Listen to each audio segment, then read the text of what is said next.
अभी आते आते आपके लिए कि फिर से एक बार उजड़ जाते हैं, उजड़ जाते फिर से एक बार उजड़ जाते हैं,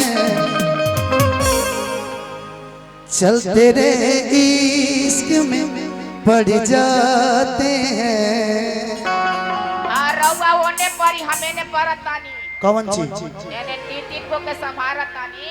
अच्छा कि फिर से एक बार उजड़ जाते हैं, चलते रहे इश्क में पड़ जाते हैं, चलते रहे इश्क में पड़ जाते हैं। लेकिन